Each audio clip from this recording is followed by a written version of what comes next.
ambient sound in the background, and we will dive right in. So Josianne, welcome et bienvenue. Over to you. Bonjour, hi. So first of all, thank you so much for having me here today. You are actually my first group I get to present to, and it's recorded, so way to increase the stress level. So be gentle. I'm also doing it in my second language, so if you find that I tend to invent words, don't worry, totally normal, do it all the time. So my name is Josianne. So I've worked in the government for about 20 years in communications. I'm still young though. I have a background in journalism, and I joined ISC, Innovative Solutions Canada, about a year ago.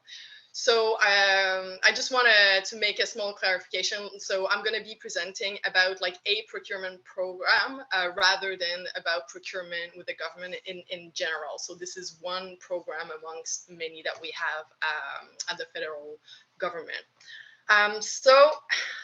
What is Innovative Solutions Canada?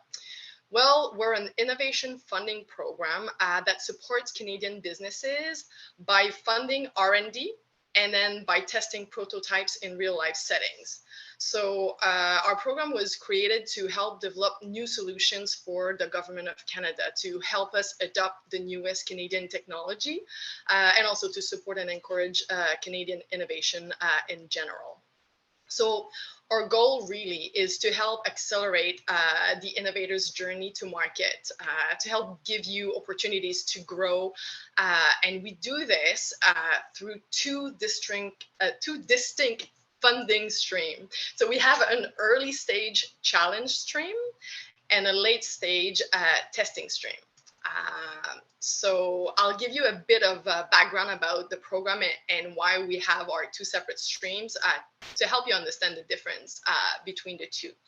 So in 2017, ISC was launched as part of Canada's Innovation and Skills Plan.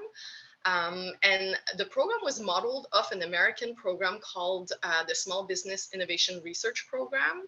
And much like that program, our focus was to fund Canadian businesses in the early stages of research and development so that they could develop innovative solutions to challenges that we faced as a government. The program was soon merged with another program that you might have heard about that was called the Build in Canada Innovation Program. That one's a little bit older. It was created in 2010. It was merged with ISC in 2019.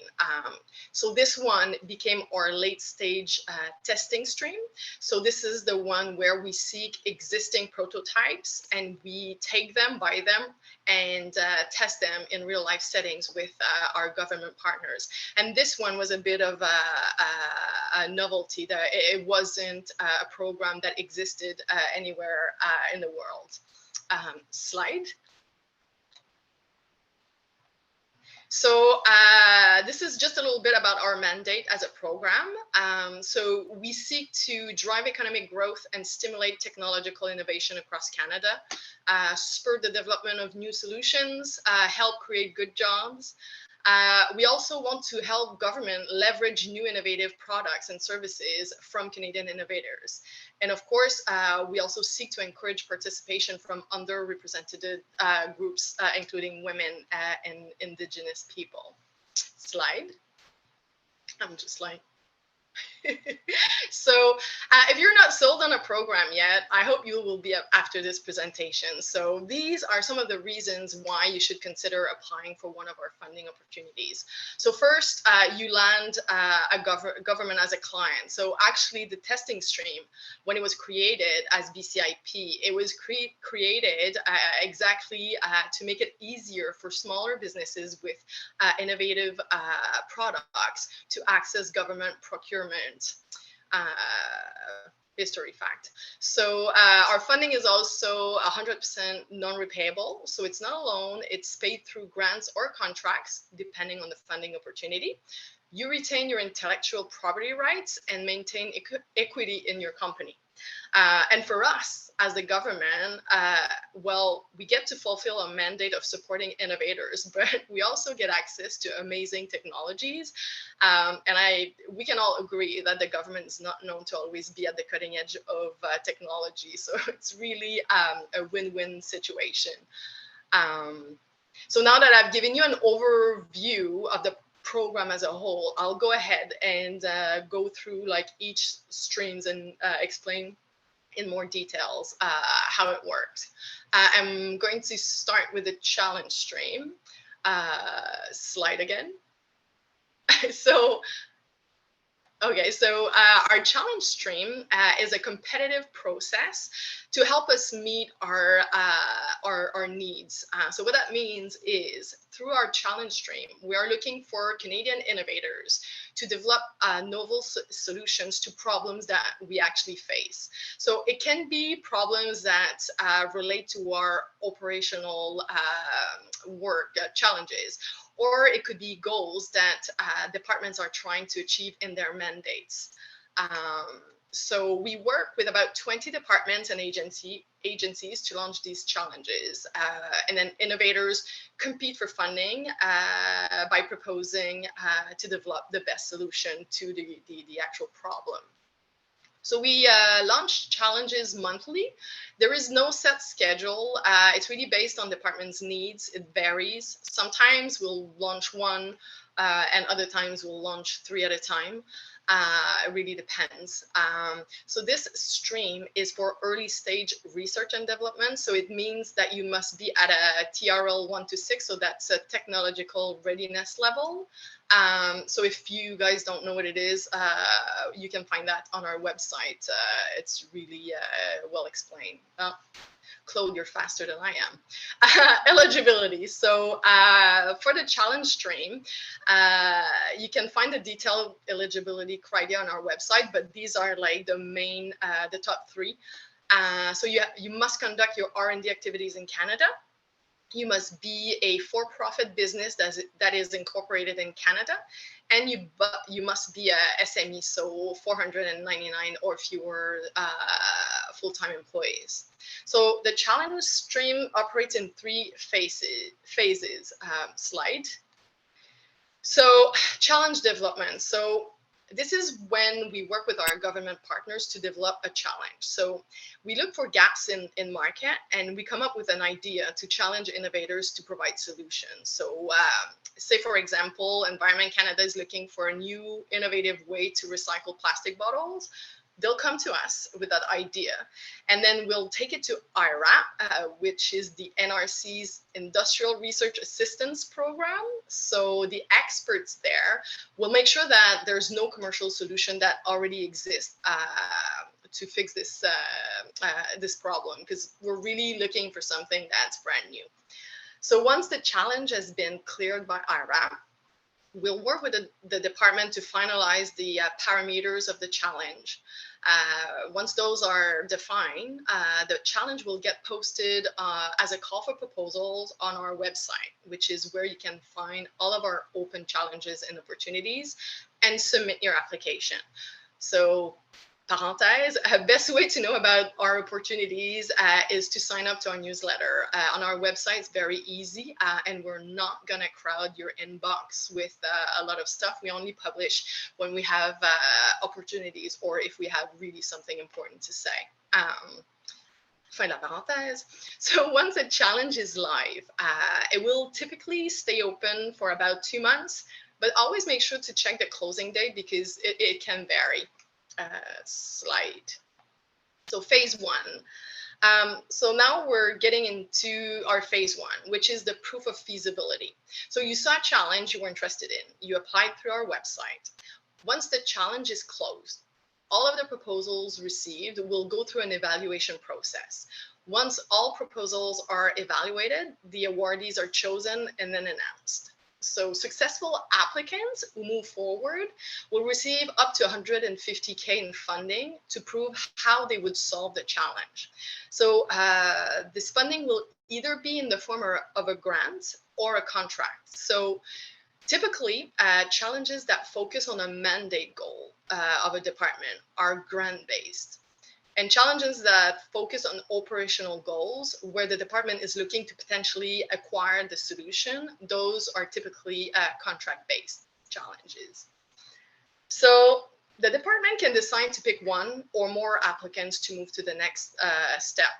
It's really up for them to decide, depends on, the money they have to spend. So with this funding, you'll have up to 6 months to develop your proof of feasibility report. Then you'll hand it in. In phase 1, you're able to outsource a third of your R&D, which means you are free to partner with academic institutions. So that's something important to consider. At the end of phase 1, you hand in your proof of feasibility report, and once that's submitted, you'll be automatically invited to complete and submit your phase 2 proposal. Slide.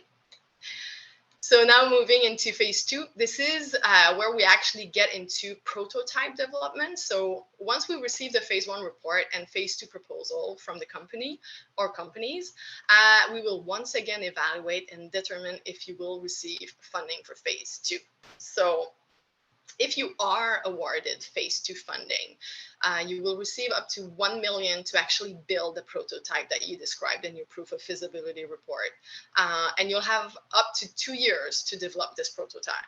So similarly to phase 1, you are able to outsource R&D, but this time it's half instead of a third. So at the end of phase 2, you hand in your phase 2 report.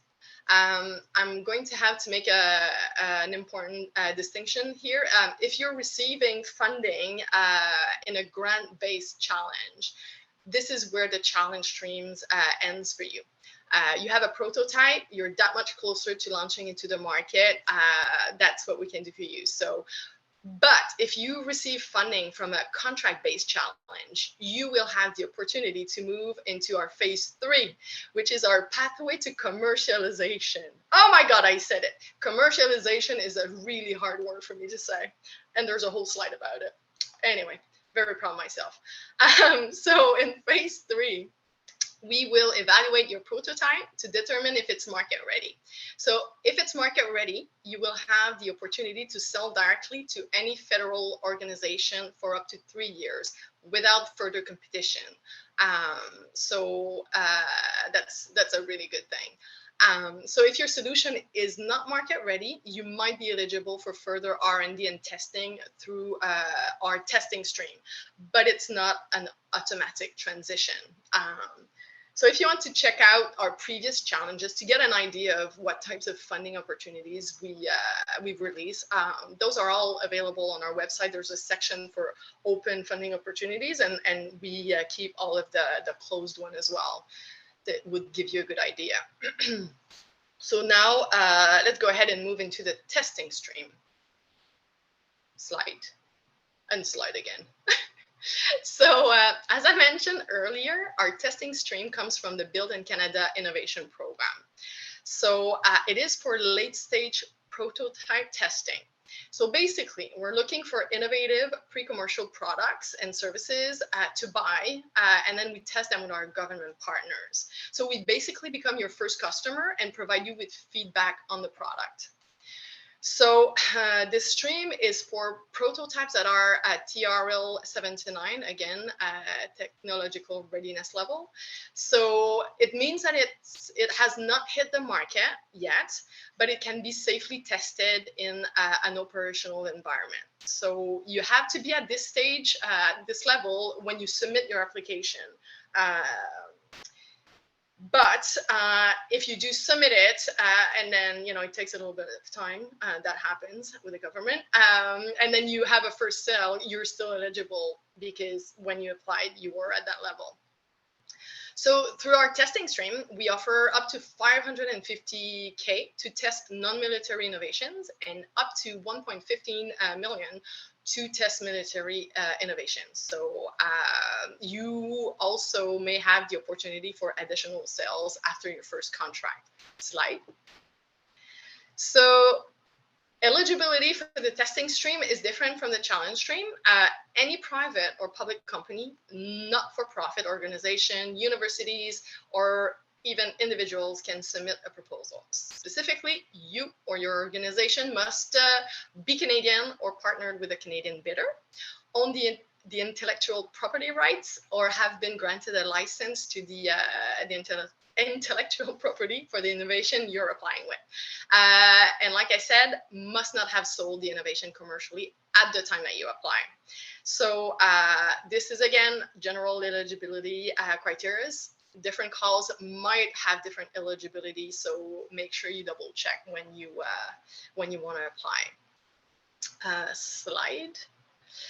So now I'll walk you through the process for our testing stream. So we anticipate having 2 to 3 calls for proposals per year, each with a limited intake period.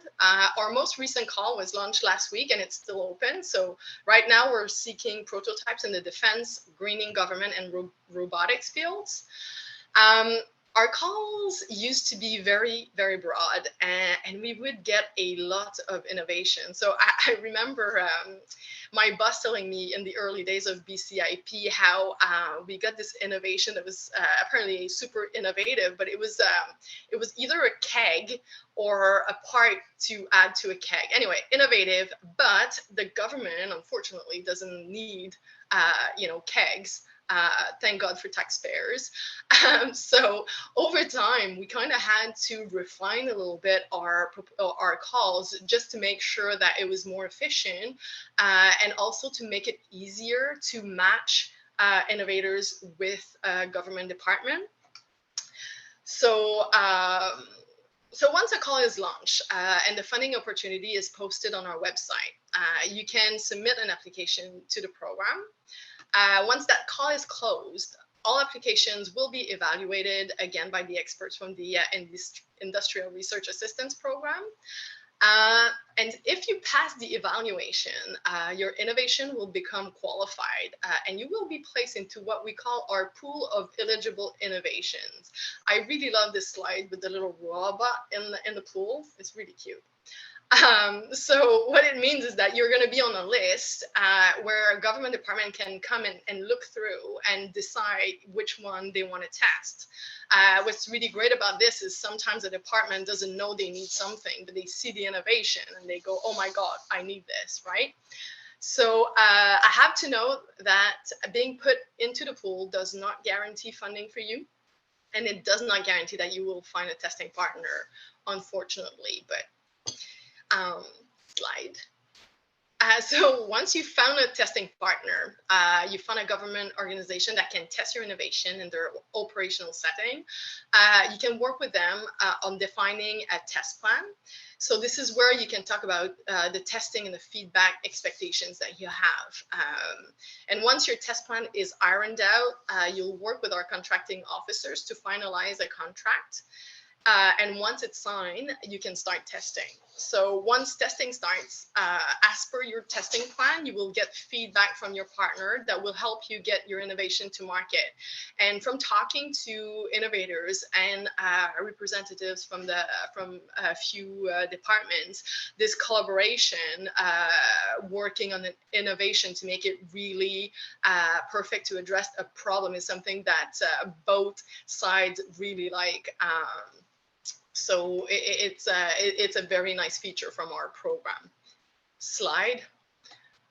Dreadful pathway to commercialization. Oh God. So once again, through our pathway to commercialization, we have key opportunities for businesses that go through this stream. So this is really an awesome part of the program. It's fairly new. So SMEs have the opportunity for commercial sales. So that means commercial contracts are available for successfully tested and market-ready innovations. These innovations will be available for purchase for up to 3 years without further competition.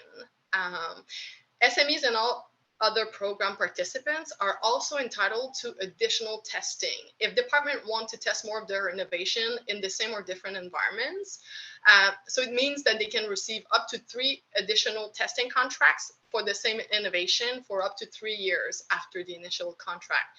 And these tests can be with the same or different organizations. So that's about it. So slides, or it looks like it's that's it for me. So this the next slide is our contacts.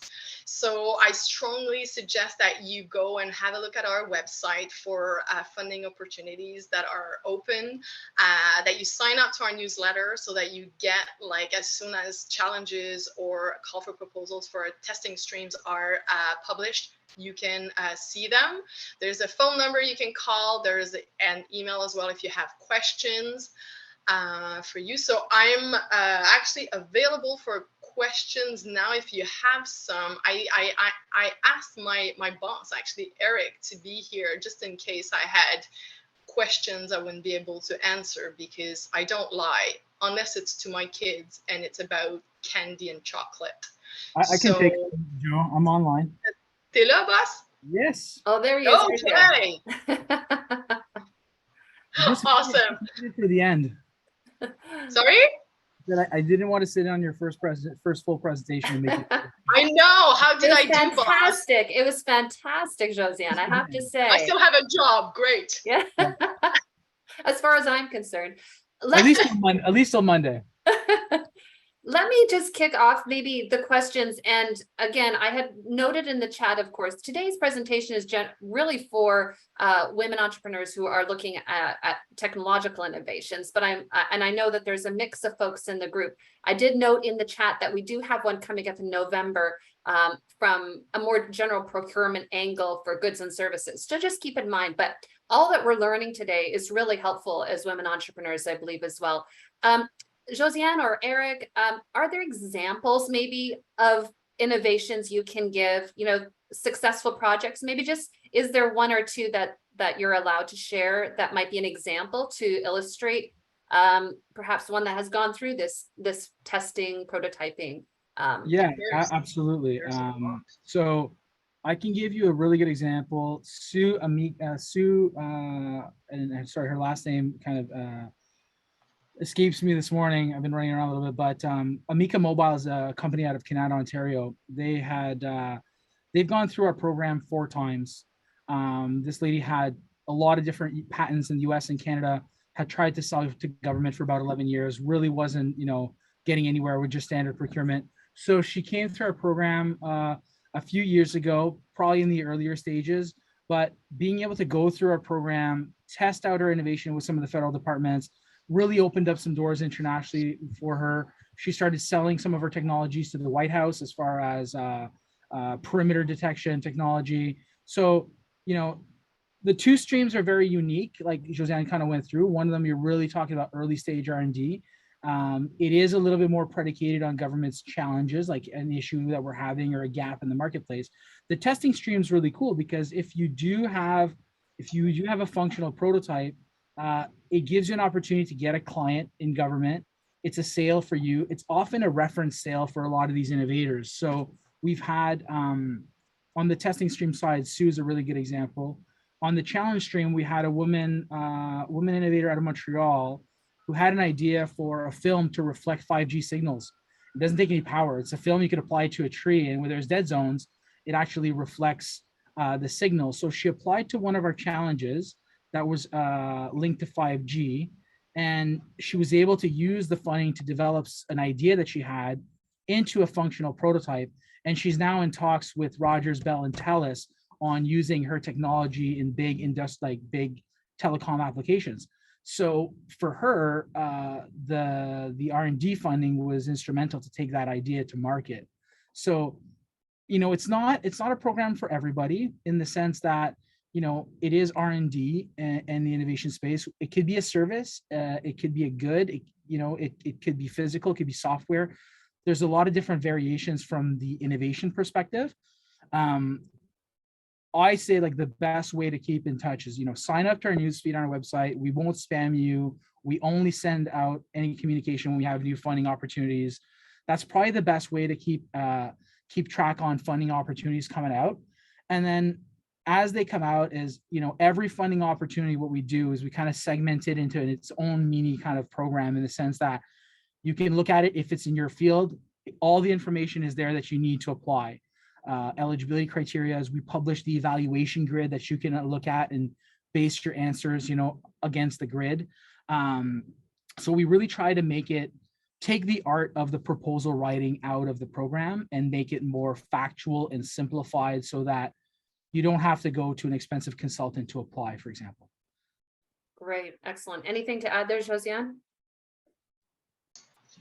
No, I'm just always amazed to look at the innovations that made it to the program. There's so many cool gadgets and stuff. There was this like invisible cloak thingy. Remember, Eric? It's pretty cool. It feels like a. Sorry? There's a lot. The coolest thing I think for us, honestly, is seeing the job growth in the SMEs. We've had a lot of companies come in, they get a really good reference sale. They test their product, they launch it in the marketplace with like a buyer in hand, so it helps them. Sometimes we'll have companies that do really, really well to the point where they'll get bought out, maybe by a US firm, something like that. But I mean, we can't control that, and we see them reinvesting into Canada and to some of the other startups and scale-ups that they support. So I guess the message for us is, if you have any questions, if you want to do some follow-up one-on-ones, some of the companies, we're always there. Josianne is always available to do that. If you have any events on the ground where you'd want us to be present and do some B2G meetings, we're always available. So this, I'd say our two target audiences we're really trying to push to get more participation in the program, which I think just has been weaker, just more from a knowledge perspective, is women entrepreneurs and Indigenous entrepreneurs, or women Indigenous entrepreneurs. And I think that's just because when we launched initially the program, we were really focused on, incubators, top schools, things like that. And we recognize that sometimes the networks of support for women entrepreneurs are a bit different. So we're kind of trying to tackle that in a systemic way across Canada to make sure that, at least for those who might get into the R&D space, they know that we're possibly a funding option, a little bit like NRCI Rapids. Excellent, thank you. And you're right. I mean, we have certainly women in tech are underrepresented in general. And so these types of workshops, this is just a ground roots way that we can bring in the local community, in our case, in the greater Kingston region, and really, open your eyes to the fact that, we don't always have to be selling to other small businesses, and just to really, I think, expand the vision here today as well. Are there any questions for those in the group? I know it's a lot to take in today, but I would invite you in the chat, or if you'd like to raise your hand, then I can call on you to ask a question. You've got the experts in the room right now. Go ahead, Sherry. Hi, thank you so much for the presentation and answering some of the questions already. My question is definition of technology. So digital mental health products are using technology, but they're not, and they are based on intellectual property because they are somebody's own PhD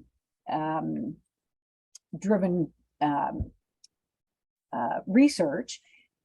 Is that considered a technology, or is that considered a service? It could be considered an innovation. So the innovation could be one or the other, could be a combination of both. When what we kind of describe as an innovation is we either talk about, a new innovation, new product, new service, an advancement on something that currently exists that it may be yours, could be functional improvements on somebody else's technology. So especially in our testing stream, is if you're going to pitch us a pilot project and say, I have something interested, it's not in the marketplace yet, it can do X, Y, Z above what's out there currently, and I have the rights to the IP, I have a plan to commercialize it, I have a plan to turn it into a business. NRC will evaluate that based on what's available now, whether it be a service or a technology. And they're going to look at, could this sustain a business and actually grow? So it's really, there's also, I said there's kind of like, we're trying to take out the art of the proposal writing out of it, but there is definitely an art to figuring out what is the innovation, what is unique that makes it innovative. Sometimes we've seen software like SaaS applications come through the program where it's a backend algorithm that does something very, very well, but in the context of a paid pilot, you need X and Y services and X and Y platforms to make that algorithm work. So you have to think about what's the innovation, and then what are you pitching as a paid pilot to us, and how could we take it and make it work in an operational setting. And I think there was a question there on IRAP. So we don't have really that many stacking rules ourselves. So I would say make sure the other programs, you look at their stacking rules. What I'll say is, obviously, we're not going to fund you a paid pilot for something you're already getting paid for from IRAP, right? But I will say, like, if you're getting resources from IRAP for, let's say, a researcher or some help, in your proposal, you can indicate that you're just not going to charge us for the time of that researcher that is getting funded from IRAP, but that person can still contribute to the project. So as long as there's no double dipping and we're not paying for the same thing twice, we're pretty flexible. The only thing that is kind of something that we usually don't like is if we're getting the same application. If we funded, let's say, a paid pilot a year ago, and an innovator's coming back, and there's only very, very limited improvements to a technology, then we're obviously not going to fund that project again. Now, if there's major improvements and it's a total game changer, then that might get some consideration, but it has to be, significantly different. Does that help, Sherry? Does that answer your question? Great. And thanks, Eric. I believe you also had addressed Kate's question, and Josianne addressed Kate's second question, which was basically what is coming up next? Do we know what challenges are coming up next? And Josianne has directed folks to the website and, of course, the newsletter. So Kate, great. I'm glad that answered your question. Are there any others in the group who would like to voice their question? And if so, go ahead, just put your hand up or put your note into the Zoom chat. This is your time. And Sherry has a follow-up. Raising my real hand versus virtual. Just the definition of commercialization, I think I know the answer already, but if it's been in research now for a while, like 5 years of research on it, so it has been, and the research has paid for, the research grants have paid for that, is that considered commercial? No. Okay. I'll say, I always give this really simplified thing, but it's like, if I can find it on Amazon and it's available for sale, it's commercialized, right? Okay. So we've also had, if you're doing a paid pilot or a small batch beta test with a paying customer, that's okay too. But it really is like, for specifically our testing stream, if your product is like on the market, it's available, it's kind of final version, and you've either have it for sale or it has been sold, then it's not something that would be eligible. Now, sometimes we'll get the questions of, okay, well, what about my version 2 that might be coming? That would be okay, but you still have to demonstrate that there's some significant improvements to separate the two products that gives you a competitive advantage in the marketplace. And those are questions, like if whoever's wanting to apply, like reach out to us if you have any doubts before, because like right now we're looking at streamlining our application form, especially for testing stream. It's quite long. It's not easy. It is very long. We're looking to streamline it. So like if you have that type of question, reach out to us first so we can kind of gauge, what your scenario is and give you our best advice before you decide to dive in and apply. We, on the challenge side, we launch challenges as they come in from departments. It could be 1 a month, it could be 5 a month. It really depends on the volume coming in. And on the testing stream side, we're exploring new ways to do calls for prototypes. So some of them are thematic, some of them might be completely open to anything. And those may come, a few times during the year. As we kind of get a little better at forecasting what those areas are, we'll post them and publish on the website, like this is coming next spring, this is coming next summer, etc. But right now we're playing a little bit of catch-up mode to try to balance out, what departmental groups want to launch what, and we're kind of trying to figure out our next game plan. Are there any major themes, though, in terms of the challenges? I mean, I'm assuming that healthcare innovation would be one of them. Yeah. You mentioned military several times. Are there other examples of, groups with umbrella challenges? Plastic reduction has been one in the past. Ocean technology will be one likely. AI, quantum, those are some of the bigger themes. So what we're seeing is as our programs, our testing stream has been around for almost 12 years, but our challenge stream only a couple of years. As departments are seeing a lot of benefits of doing these types of challenges and and creating, technologies from the ground up, we're getting more and more governmental departments coming to us and wanting to challenge innovators to develop tech for them. So we're also being included in, things like budget proposals and submissions to the Treasury Board for as being a delivery arm for some of these sectors. So there's the National Quantum Strategy that was just released. So we have some new challenges coming out in that. You may see some calls for prototypes in quantum. We did a few early on this year. I'd say like med tech will probably be one, oceans, AI, anything clean tech, and specifically in the plastics reduction field will probably be huge. And then you'll probably have spurts of, because we have 20 federal departments that are mandatory in our challenge stream, and we've had about 40-ish test innovations through our testing stream. But being a mandatory participant is just a formality. We have departments that have come to us too that are not part of the 20. So any federal organization of the, I think, 98 departments can come and launch challenges through us as long as they have the funds to do it. All right, thank you. Lucrezia has put a question in the chat. If you already work with IRAP, ITA, should you direct your questions to them or connect directly with ISC? Yeah, so great question. You should be coming to us. Two reasons, sometimes IRAP doesn't know all the intricacies about different programs. We see that a lot. I don't know all the intricacies about IRAP funding and things like that. It's also considered, some of our competitions are considered procurement. So it's a competitive procurement process. So they can't actually answer the questions. They can give you some pointers maybe on your application and look at our evaluation grid, things like that. Now, if you apply and you're working with an ITA, it'll never be that ITA that evaluates your proposal anyway. It'll be two separate ITAs that are anonymous to you, but have to come to a consensus together. So that also kind of separates and makes sure that our entire evaluation process is very, very fair and transparent. So we definitely keep it that way. But if your ITA has questions himself about the program, then he should reach out to me or Josianne, and we'll definitely be able to educate him as well.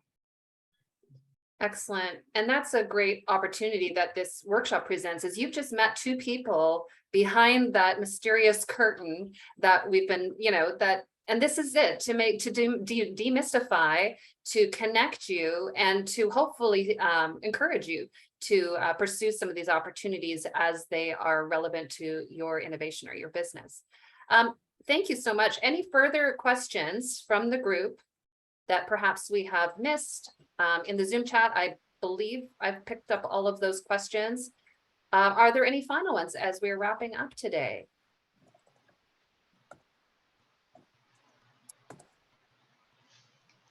So I just put in the chat a good resource. It's called the Business Benefits Finder. So if you go to innovation.canada.ca, it's a really good tool to see what other programs are out there that you could leverage. If you go to the bottom of that URL, there's also a contact us button that can lead you to some of the innovation advisors. So across Canada, there's 35 innovation advisors that work within our sector, not necessarily our program, but within our sector. And their role is really there to help you kind of find and kind of navigate that web of these government grants and programs and kind of understand, like, which one am I ready for? I'm in a scale up mode. I might not want to take on this program because it might be too arduous and it keeps me from getting my MVP to market, those types of situations. So that's a fantastic resource that can help you as well. And there's one final question here from Lucrezia again. Where do we find the 98 government departments that can issue the challenge? So we don't necessarily have a list. We have a list of the 20 mandatory ones that are in our pitch deck. Josianne can send you a copy and you can share it. There's everything from D&D to Health Canada to a space agency. So Josianne will share that. We don't necessarily have it published on our website, I don't think, but any federal organization, Crown Corporation, special operating agency is eligible to participate in challenges or testing stream. And we're also looking to forge some collaboration with provinces in the next year. So that might be interesting too. Excellent. So for those of you who are not aware, we do record all of these workshops and they are published on our QPI, our Queens Partnerships and Innovation website. So if anyone does not know where to find that YouTube channel, you can just reach out to me. You have my email address because I gave you the link today. Just reach out to me. I'll send you this workshop once it is uploaded to the YouTube channel. And if anybody wants to rewatch it because you missed some of the golden nuggets today, by all means, please do. Josianne, I want to thank you on behalf of everyone for taking the time to present a wonderful presentation in your second. Thank you so much. You guys were the best crowd for the first presentation. I'm all like super energized now. Awesome. So I can do like more of those, boss. You anytime. sure can. You sure can. You even said commercialization beautifully several times. Oh my God. High fives This all around. word, I've practiced a lot. I've practiced a lot. Alors, merci beaucoup. Merci à Eric et à Claude pour venir et être avec nous autres. We're so grateful that you've taken the time out of your schedule today to do that. Thank you, everyone, and enjoy your day and keep being innovative. You're inspiring us every day. Thanks, everyone. Thank you. Take care. Bye-bye. Have a great day. Bye-bye.